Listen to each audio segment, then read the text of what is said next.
اگر ظلم ہو رہا ہے کسی بھی انسان پر، چاہے وہ ہندو ہو، مسلم ہو، سکھ عیسائی کوئی بھی ہو، ظلم ہو رہا ہے تو ظالم کو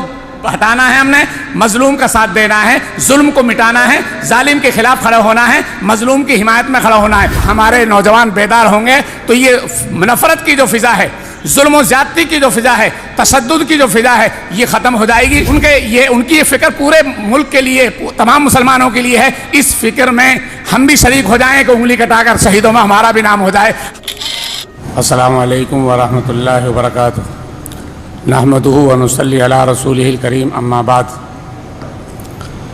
فاعوذ باللہ من الشیطان الرجیم، بسم اللہ الرحمن الرحیم۔ ومکروا ومکر اللہ واللہ خیر الماکرین، صدق اللہ العظیم۔ حضرات علماء کرام اور ذمہ داران قوم و ملت اور میرے نوجوان عزیز ساتھیوں، یہ آج کا یہ پروگرام یا آج کی یہ مجلس، آج کی یہ تقریر و بیان کی نہیں ہے، اصل ایک ورکشاپ تھا جو ہمارے اندر بیداری اور ہمارے اندر بیدارگی پیدا کرنے کے لیے تھا کہ جو مسلمانوں پر آئے دن ہندوستان میں مختلف طریقوں سے ظلم و زیادتی کی ہوائیں گرم ہوئی پڑی ہیں، ظلم و زیادتی کی فضا بنی ہوئی ہے، کہیں تشدد کی صورت اختیار کی گئی ہوئی ہے، کہیں نفرت کی آگ پھیلائی جا رہی ہے، نفرت کا زہر پھیلایا جا رہا ہے۔ اس کا صحیح معنی پر قانونی اعتبار سے، لیگل اعتبار سے ہم مسلمان صحیح جواب کیسے دیں، اس کی بیداری ہے۔ یہ جو قابل مبارکباد ہے جمعیت علماء، یوں تو پورے ہندوستان کے لیے جمعیت علماء 100 سال سے کام کرتی آئی ہے، مسلمانوں کے ہر مصیبت میں کام کیا ہے اور ہمارے اکابرین نے اس جماعت کی بنیاد ڈالی ہے، لیکن وقتاً فوقتاً جیسے حالات آتے ہیں، اکابرین جمعیت علماء، علماء ہند اس پر محنت کرتے رہتے ہیں، سوچتے رہتے ہیں کہ اس وقت میں یہ حال ہے، کیا جواب دیا جائے۔ تو اس وقت جو فضا زہر آلود بنی ہوئی ہے، تشدد کا ماحول ہے اور چاروں طرف سے فضا مسلمانوں کے خلاف بنی ہوئی ہے، اس کے اعتبار سے یہ جیم جو پروگرام بنایا ہے، جیم کا ایک شعبہ قائم کیا ہے، اس میں جتنی چیزیں آپ کو بتائی ہے، خصوصاً 7 چیزوں پر فوکس کیا۔ میں پہلی دفعہ اس طرح کی مجلس میں شریک ہوا کہ ورکشاپ کے طور پر یہ ہے، تو میرے یہ نوجوان جو آج کے دور میں سوشل میڈیا سے ایکٹیو رہتے ہیں، یہ دیکھتے ہیں کیا کیا کہاں ہو رہا ہے، صحیح انفارمیشن دے سکتے ہیں، صحیح اطلاع دے سکتے ہیں، صحیح اطلاعات فراہم کر سکتے ہیں، مرکزی مقام کو بھی، صوبائی مقام کو بھی اور ضلعی مقاموں کو پر بھی۔ تو ضلع کے اعتبار سے، صوبے کے اعتبار سے اور مرکز کے اعتبار سے جو چیزیں مطلوبہ ہیں، ان چیزوں کو آپ نکھار کر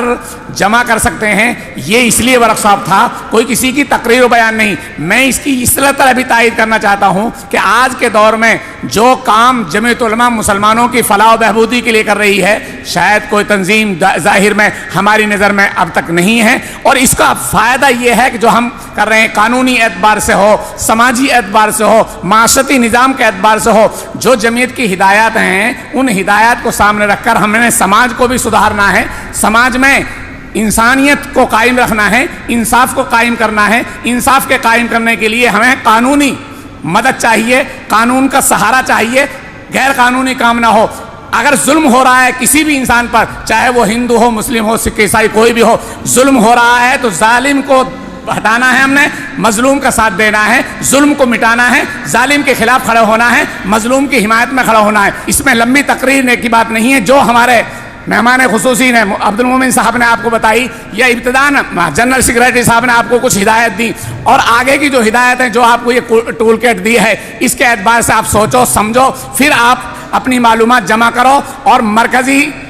دفتر تک پہنچنے کے لیے صوبائی رابطے میں رہو، صوبائی دفتروں سے، ضلعی لیول سے۔ میں تو یہ چاہوں گا آخری میں ایک بات کہہ دوں کہ ہم اپنے صوبے کے اعتبار سے، اپنے میوات علاقے کے اعتبار سے، ہم اپنے ضلع تو ہمارے 4 5 6 ہیں میوات کے، لیکن بلاک ہیں، بلاک وائز اپنے نوجوانوں کو بیدار کریں، بلاک وائز ہم ان چیزوں کو جمع کریں، اور انشاءاللہ ہمارے نوجوان بیدار ہوں گے تو یہ نفرت کی جو فضا ہے، ظلم و زیادتی کی جو فضا ہے، تشدد کی جو فضا ہے، یہ ختم ہو جائے گی، موبلائزنگ کی جو فضا ہے، یہ ختم ہو جائے گی جب ہمارے لوگ بیدار ہوں گے۔ اس بیداری کے لیے یہ ورکشاپ ہے۔ اللہ اس طرح کے ورکشاپوں میں کامیابی نصیب فرمائیں، اور جو لوگ ہمارے ساتھی شریک ہوئے ہیں آئندہ مزید ہمت کے ساتھ شریک ہونے کی توفیق نصیب فرمائیں۔ اور قابل مبارکباد ہیں ہمارے مولانا یحییٰ صاحب جو جنرل سیکریٹری ہیں، یا مفتی سلیم صاحب، جو یہ سارے حضرات نے مل کر مشورے سے صدر محترم حضرت مولانا محمود اسد مدنی، مولانا محمود مدنی صاحب جو ہے، جو جمعیت کے قائد ہیں، صدر محترم ہیں، میرے تو وہ درس ساتھی بھی ہیں بخاری شریف کے، اللہ کا فضل ہے، ان کی یہ فکر پورے ملک کے لیے، تمام مسلمانوں کے لیے ہے۔ اس فکر میں ہم بھی شریک ہو جائیں کہ انگلی کٹا کر شہیدوں میں ہمارا بھی نام ہو جائے، ہم بھی اس میں شریک ہیں۔ اللہ کہنے سننے کے مطابق عمل کی توفیق نصیب فرمائے۔ وآخر دعوانا الحمدللہ رب العالمین۔